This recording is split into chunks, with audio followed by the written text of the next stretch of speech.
പരാതി എന്നെക്കുറിച്ചേ ഉള്ളൂ എനിക്ക്. ഞാൻ അവിടെ പോയിട്ട് വെറുതെ നിന്ന് കൊടുത്തു, അതാണ് എന്നെക്കുറിച്ച് എനിക്കുള്ള പരാതി.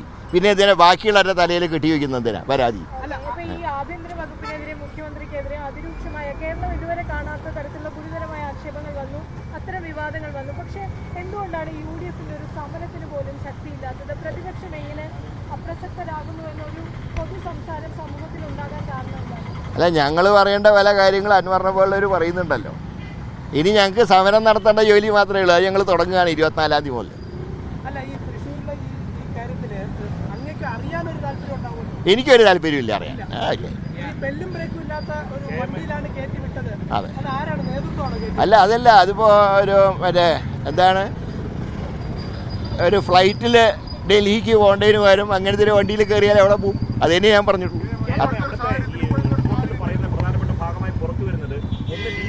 പരാജയം, സംഘടനാ രംഗത്തെ വീഴ്ച, ന്യൂനപക്ഷ വോട്ടുകൾ ചോർന്നുപോയി, ഭീകരപ്രതാപന അവസാനത്തെ മാറ്റിയത്, ഇങ്ങനെയുള്ള പ്രധാനപ്പെട്ട കാര്യങ്ങൾ പറയാം. അപ്പോൾ ഇത്തരം കാര്യങ്ങൾ KM അംഗീകരിക്കുന്നുണ്ടോ?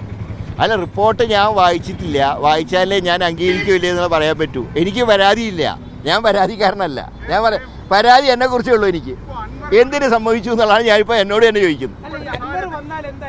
ഏതാ? അതൊന്നും പാർട്ടി തീരുമാനിക്കേണ്ട കാര്യമാണ്. കാരണം അൻവറിനെ കുറിച്ച് ഞങ്ങൾക്ക് ചില റിസർവേഷൻ ഉണ്ട്. അത് ഇലക്ഷൻ കാലത്ത് ഇപ്പം നമ്മളൊക്കെ കോൺഗ്രസിൽ നിന്ന് പുറത്തു പോയപ്പോഴൊക്കെ കോൺഗ്രസിനെ ഞങ്ങൾ വിമർശിച്ചിട്ടുണ്ട്. പക്ഷേ വ്യക്തിഹത്യ നടത്തരുത്.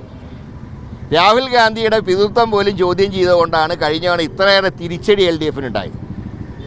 ഇപ്പം ഞങ്ങൾക്ക് അതിനെക്കുറിച്ചൊക്കെ ഒന്നും ഞങ്ങൾക്ക് മറക്കാൻ കഴിയില്ല. അതെ, പിണറായിയാണ് അതിൻ്റെ പിന്നിൽ. പിണറായി പറയിപ്പിച്ചു. അത് ഏറ്റു പറയേണ്ട ആവശ്യമുണ്ടായിരുന്നോ അൻവറിനെ പോലെ പഴയ കോൺഗ്രസ്സുകാരന്? അതുകൊണ്ട് അൻവറിനെ എടുക്കുന്ന കാര്യം ഞങ്ങളെ പാർട്ടി ഇതുവരെ ചർച്ച ചെയ്തിട്ടില്ല. പക്ഷേ ഭരണകക്ഷി MLA എന്നുള്ള നിലയിൽ അദ്ദേഹം പറഞ്ഞ കാര്യങ്ങൾ അന്വേഷിക്കണം. ഇല്ല, അങ്ങനെ ഒരു തീരുമാനവും ഞങ്ങൾ പാർട്ടിയിൽ എടുത്തിട്ടില്ല, UDFലും ചർച്ച ചെയ്തിട്ടില്ല. മാത്രമല്ല, അൻവറിൻ്റെ വിഷയം UDFലും ചർച്ച ചെയ്യേണ്ട വിഷയമാണ്. ഞങ്ങൾ മാത്രം ചർച്ച ചെയ്താൽ പോരാ. അവിടെയും പരാതിയുണ്ട്, ഘടകകക്ഷികൾക്കും പരാതിയുണ്ട്. അൻവർ കോൺഗ്രസ്സുകാരനായിരുന്ന കാലത്ത് ചെയ്ത ചില നടപടികളെക്കുറിച്ച് അവർക്കും പരാതിയുണ്ട്. അതുകൊണ്ട് കോൺഗ്രസ്സിലോ UDFലോ ഈ വിഷയം ഇപ്പോൾ ചർച്ചാ വിഷയമല്ല. അൻവർ ഇതുവരെ LDF ഇട്ടിട്ടില്ല. വിടുമ്പോൾ നമുക്ക് ആലോചിക്കാം അന്നത്തെ കാര്യം. ഏതാ? അല്ല, അതിനെക്കുറിച്ച് ഇപ്പോൾ പറയണ്ട.